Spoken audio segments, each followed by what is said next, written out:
서울에서 남쪽으로 내려가는 기차 창밖 풍경은 내가 기억하던 것보다 훨씬 더 푸르렀다. 가을 햇살에 반짝이는 논과 감빛으로 물든 산이 이어지고 창문을 살짝 열자 흙내와 바람이 섞여 들어왔다. 5해 만에 찾는 외할아버지의 한옥 마을.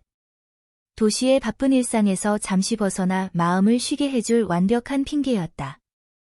역에 도착하자 외할아버지가 직접 마중을 나와 계셨다. 늘 쓰시던 짙은 남색 간모자와 옅게 주름진 웃음은 변함없었다. 그러나 내 시선을 사로잡은 건 마을 입구 쪽에서 기다리고 있던 한 남자였다. 그는 한 손에 낫을 쥐고 서 있었는데 긴 다리와 똑바로 선 어깨, 햇볕에 그을린 피부가 강렬했다. 밀짚 모자를 살짝 눌러 쓴 채 내가 내리자마자 천천히 다가와 입가에 미소를 지었다. 수아야, 그의 목소리는 낮고 부드러웠다. 정말 오랜만이다. 나는 순간 멈칫했지만 곧 알아챘다. 유진이었다. 외할아버지 댁에서 함께 뛰어놀던 그 소년. 그러나 이제는 성숙한 남자가 되어 있었다. 그가 먼저 팔을 벌리자 나도 모르게 안겼다. 농촌 특유의 땀과 비누향이 섞인 그의 채취가 옷감 너머로 스며들었다. 살짝 어색했지만 묘하게 안정되는 감각이었다. 서울 냄새가 난다. 그가 장난스럽게 속삭였고 나는 얼굴이 화끈거려 웃어 넘겼다. 여긴 변한 게 맞네. 변한 것도 있고 변하지 않은 것도 있지. 와, 보여줄게. 나는 연한 베이지빛 원피스에 얇은 트렌치코트를 걸쳤고 발에는 아이보리색 로퍼를 신었다. 차분한 색조 화장에 작은 진주 귀걸이를 매치해 도시에서 갓 내려온 듯한 차림새였다. 그와 나란히 걸으니 내 구두 소리가 자갈길 위에서 작게 울렸다. 유진은 마을과 밭, 새로 지은 비닐하우스를 하나하나 설명했다. 소소한 얘기에도 그의 눈빛은 빛났고 나는 어느새 빠져들었다. 특히 어린 송아지를 보여줄 때 그는 아이처럼 웃으며 말했다.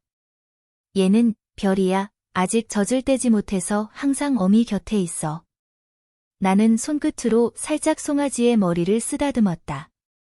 따뜻한 숨결이 손가락 사이로 전해졌다. 그 순간 내 치맛자락이 바람에 날려 다리를 드러내자 유진의 시선이 잠시 멈춘 걸 느꼈다.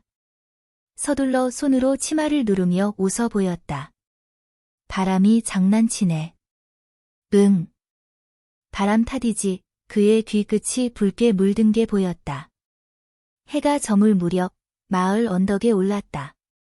저 멀리 논과 집들이 붉은 노을빛에 잠기고 있었다. 바람이 불어 머리카락이 얼굴에 흩날렸는데 유진이 무심히 손을 들어 내 머리카락을 귀 뒤로 넘겨주었다. 그의 손끝이 귓불을 스쳤을 때 심장이 덜컥 내려앉았다. 수아야, 내가 다시 오니까? 마치 오래 비어있던 자리가 채워진 것 같다. 나는 대답 대신 그를 바라봤다. 긴장과 설렘이 교차하는 눈빛 속에서 무언가 시작되고 있음을 직감했다. 집으로 돌아와 저녁을 함께 먹고 외할아버지가 일찍 방으로 드신 후 나는 마루에 앉아 밤 공기를 마셨다. 그때 뒤에서 발소리가 다가왔다. 유진이었다. 그는 내 옆에 앉아 잠시 말이 없었다. 달빛이 흰빛으로 한옥 기둥을 비추고 그의 옆모습은 유난히 선명했다. 살짝 젖은 머리칼에서 은은히 샴푸 향이 났고 나는 괜히 손가락으로 소매 끝을 만지작거렸다. 서울은 많이 힘들지? 그의 낮은 목소리가 고요를 깼다. 나는 고개를 끄덕이며 대답 대신 작은 한숨을 내쉬었다. 그러자 그는 내 손등을 조심스레 덮었다. 따뜻한 온기가 전해져 왔다. 너무 갑작스러워 움찔했지만 빼지 않았다. 여긴 달라. 숨 쉴 수 있잖아. 내가 원한다면 언제든 내 자리 만들어줄게. 그의 말은 단순한 위로가 아니었다. 순간 우리 사이의 공기가 더 짙어졌다. 발밑에 놓인 내 로퍼 옆으로 그의 슬리퍼가 스치고 손끝이 조금 더 힘을 주어 내 손을 감쌌다. 가슴 깊은 곳에서 잊고 있던 설렘이 살아났다. 나는 그의 손을 바라보다가 그에게 미소 지었다. 그리고 마음속에서 확실히 느꼈다. 이건 단지 시작일 뿐이라는 것을. 밤 공기는 차갑지만 상쾌했다. 마루에 남은 달빛은 은빛 강물처럼 흘러내렸고 바람은 대나무 숲을 스치며 은은한 소리를 냈다. 나는 방으로 돌아왔지만 쉽게 잠들 수가 없었다. 머릿속엔 계속 유진의 손길과 눈빛이 맴돌았다. 얇은 면 파자마 위에 가볍게 가운을 걸치고 침대에 누워 있었는데 갑자기 문 두드리는 소리가 났다. 가볍고 조심스러운, 그러나 분명한 3번의 두드림. 심장이 요란하게 뛰었다. 문을 열자 유진이 복도 불빛에 서 있었다. 미안해. 늦게 찾아와서. 그는 작은 목소리로 말했다. 뒷머리를 극적이며 어색하게 웃었지만 눈빛만큼은 단호했다. 그냥 잘 자라고 말하고 싶었어. 나는 고개를 끄덕였지만 어쩐지 그 순간 발걸음을 물리지 않았다. 대신 손가락으로 문 손잡이를 꽉 쥐며 조용히 말했다. 들어올래? 그의 눈이 살짝 커졌다가 이내 천천히 고개를 끄덕였다. 방 안은 은은한 조명등만 켜져 있었고 커튼 사이로 달빛이 스며들고 있었다. 그는 방 안을 둘러보며 긴장한 듯 숨을 고르더니 내 앞에 앉았다. 가까이 앉은 탓에 그의 무릎이 내 무릎에 스쳤다. 나는 무심히 까운 허리끈을 매만졌다. 살짝 느슨해지자 야은 파자마가 드러나 목선이 강조되었다. 유진의 시선이 잠시 머물렀다. 그 눈빛에 내 뺨이 붉게 달아올랐다. 수아야. 그가 낮게 부르자 나는 숨을 들이켰다. 오래전부터 내가 돌아오길 기다렸어. 나는 웃음을 지어 보였지만 손끝은 떨리고 있었다. 조심스레 내 손을 잡아 올린 그의 손바닥은 따뜻했다.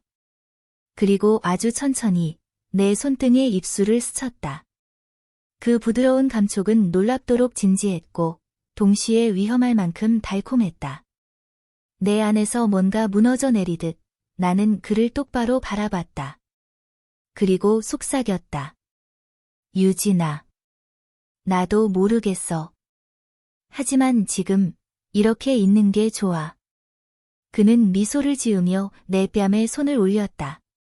손길은 거칠었지만 섬세했고 그 순간 세상은 조용해졌다. 입술이 닿기 직전 나도 모르게 눈을 감았다. 그의 입술은 따뜻했고 잠깐이었지만 모든 감각을 깨웠다. 파자마 소매가 스치는 소리, 심장 박동이 들릴 정도의 고요함, 그리고 달빛 아래 겹쳐진 그림자. 그러나 그 순간 갑자기 마당에서 인기척이 들려왔다.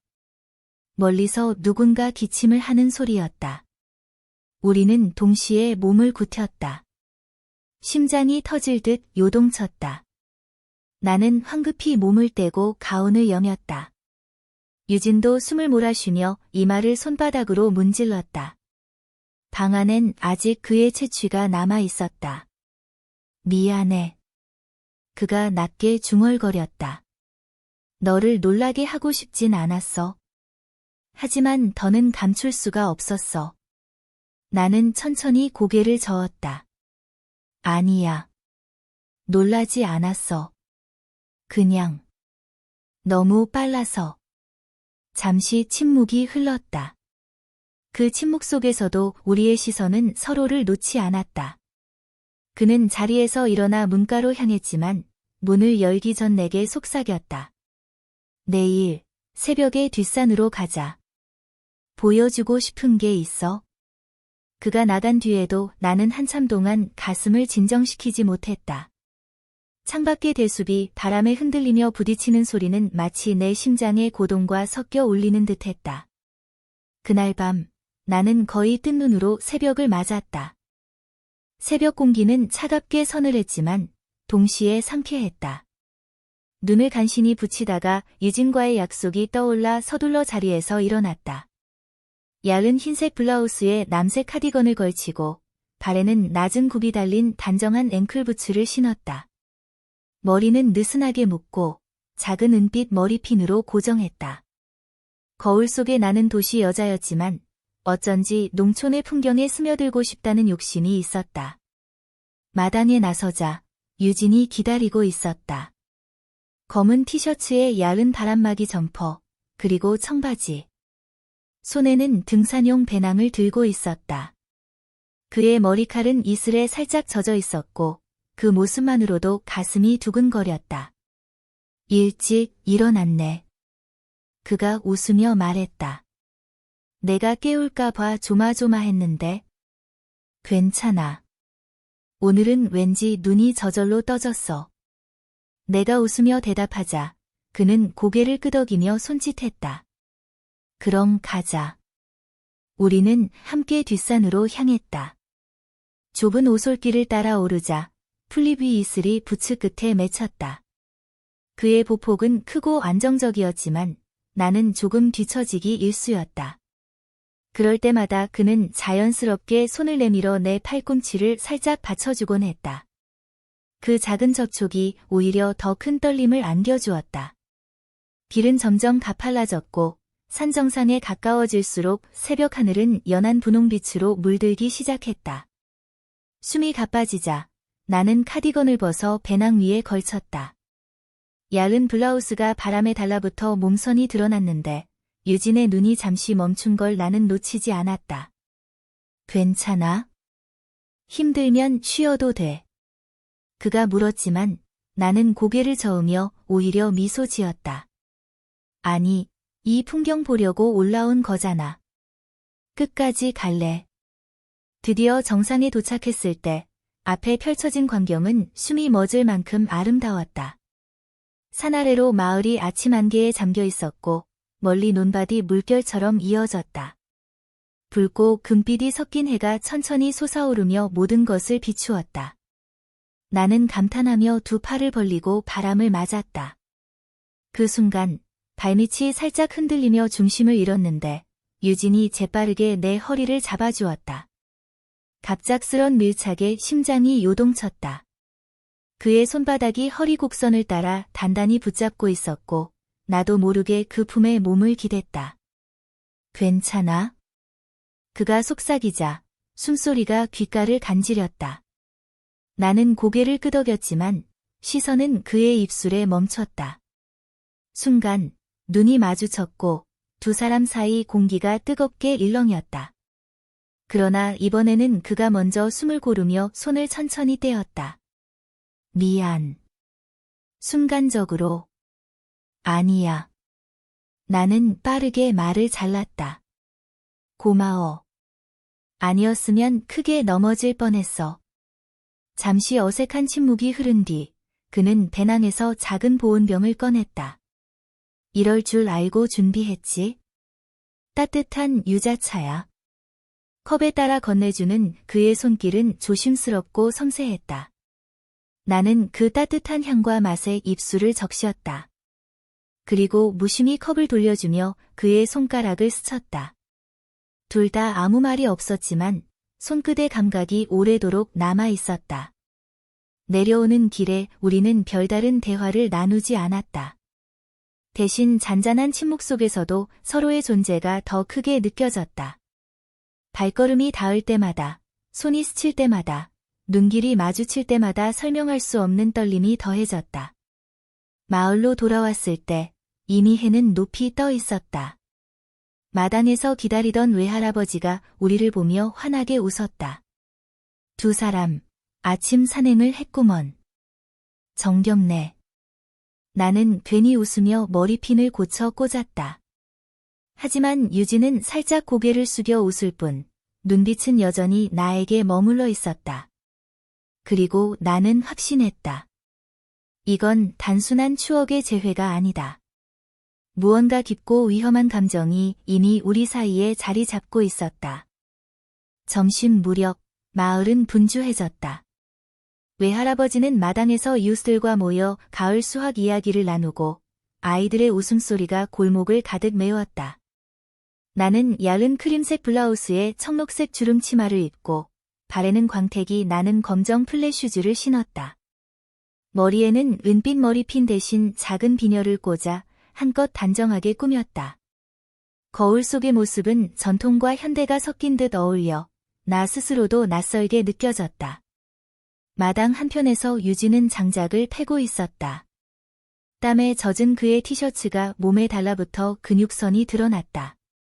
나는 그 모습을 보고 괜히 시선을 돌렸지만 다시 눈길이 가는 걸 멈출 수 없었다. 그 순간 그가 고개를 들어 내 시선을 잡아채자 두 볼이 달아올랐다. 도와줄까? 내가 말하자 그는 미소 지으며 도끼를 내려놓았다. 여자가 손댈 일은 아니지. 대신 같이 걸을래? 잠깐. 우리는 논두렁 옆 좁은 길을 걸었다. 햇살이 따갑게 내리쬐었지만 바람은 시원했다. 발 아래선 흙냄새가 짙게 풍겨왔고 멀리선 기러기 소리가 들렸다. 걷다 보니 한적한 대나무 숲 입구에 닿았다. 수반은 서늘하고 그늘이 깊었다. 바람에 대나무가 부딪히며 속삭이는 소리가 울렸다. 그곳에서 그는 발걸음을 멈추고 내 앞을 가로막았다. 수아야. 낮고 진지한 목소리였다. 어젯밤부터 계속 마음이 복잡해. 너를 보고 있으면 그냥 참을 수가 없어. 나는 숨을 삼키며 그를 바라봤다. 그의 시선은 뜨겁고 흔들림 없었다. 순간 뒷머리에서 느슨했던 비녀가 빠져나가며 머리카락이 어깨로 흘러내렸다. 그가 손을 뻗어 내 머리칼을 쓸어올리며 속삭였다. 아름다워. 그의 손끝이 목선을 따라 미끄러지자 온몸이 전율했다. 그리고 다음 순간 그는 나를 끌어당겨 깊게 안았다. 심장이 미친 듯이 뛰었다. 그의 땀과 샴푸 향이 뒤섞여 코끝을 파고들었고 나는 마치 시간이 멈춘 듯 그의 품 안에 몸을 맡겼다.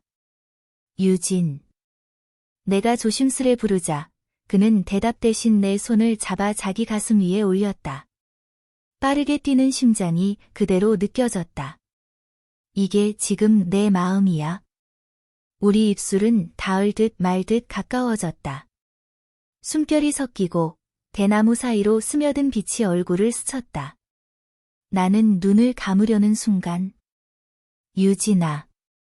멀리서 누군가의 목소리가 들렸다. 우리는 동시에 몸을 떼었다. 마을 어귀에서 부르는 소리였다. 그의 얼굴에 짙은 아쉬움이 스쳤고 내 심장은 여전히 폭풍처럼 뛰고 있었다. 누가 부르는 것 같아. 그가 억지로 웃으며 말했다. 아마 할아버지일 거야. 곧 저녁 모임이 있대. 우리는 아무 일도 없었던 듯 돌아섰지만 발걸음은 무겁고 느렸다. 숲길을 빠져나오면서 그의 손이 다시 내 손등을 스쳤다. 이번엔 잡지도 않았고 뿌리치지도 않았다. 그냥 서로가 있다는 걸 확인하는 듯한 조심스러운 접촉이었다. 집으로 돌아오자 외할아버지가 우리를 기다리고 있었다. 하지만 그의 눈빛은 유난히 예리했다. 둘이 오래 있었네? 그의 말에 나는 황급히 웃어 넘겼지만 어쩐지 들킨 듯한 기분이 들었다. 그날 밤 방에 누웠지만 잠이 오지 않았다. 머리칼에 남은 그의 손길, 숲속의 고요함, 그리고 미처 이어지지 못한 입맞춤. 모든 게 미칠 듯 선명했다. 그러나 동시에 불안이 스며들었다. 이 감정이 드러나면 나와 유진뿐 아니라 외할아버지와 마을 사람들에게도 큰 파장이 일지 않을까? 그 불안과 설렘이 교차하는 순간 나는 알았다. 이제 더 이상 물러설 수 없다는 것을. 그날 밤은 유난히 길었다. 바람이 세차게 불어 대문이 덜컥거리고 처마 밑 풍경, 이 밤새 맑은 소리를 울렸다. 나는 누워서도 잠을 이룰 수 없어 가볍게 가운을 걸치고 마루에 나왔다. 달빛 아래 대나무 그림자가 길게 드리워져 있었고 차가운 공기에 온몸이 긴장됐다. 그때 뒤에서 인기척이 들렸다. 돌아보니 유진이었다. 흰색 셔츠 위로 얇은 카디건을 걸친 모습, 바람에 살짝 흐트러진 머리칼. 그는 잠시 나를 바라보다가 다가와 내 옆에 섰다. 또 못 자고 있네. 그의 목소리는 낮고 부드러웠다. 나는 고개를 끄덕이며 대답 대신 작은 한숨을 내쉬었다. 그러자 그는 갑자기 내 손목을 잡아 끌더니 마당을 지나 안 채 뒤편으로 나를 데리고 갔다. 그곳엔 오래된 창고가 있었는데 안은 생각보다 깨끗하게 정리돼 있었다. 작은 등잔불이 켜져 있었고 마치 그가 미리 준비라도 한 듯했다. 여기선 아무도 우리를 찾지 못할 거야. 그가 속삭였다. 심장이 쿵 내려앉았다. 그의 눈빛은 흔들림 없이 단호했고 동시에 간절했다. 순간 나는 도망치고 싶으면서도 이상하게도 그 자리에 뿌리 내린 듯 움직이지 못했다. 그는 천천히 다가와 내 허리 곡선을 따라 손을 올렸다. 야은 가운 사이로 뜨거운 체온이 전해졌다. 나는 숨을 들이켜며 그를 똑바로 바라봤다. 수아야. 난 더 이상 참을 수 없어. 그의 목소리는 거칠었지만 떨리고 있었다. 그리고 입술이 내 입술에 닿았다. 이번엔 결코 짧지 않았다. 긴 숨결이 이어지고 내 손이 무의식적으로 그의 어깨를 감싸 쥐었다. 땀에 젖은 그의 셔츠천이 손끝에 느껴졌다. 그 순간 창고 바깥에서 발자국 소리가 들려왔다. 우리는 동시에 멈췄다. 인기척은 가까워졌다.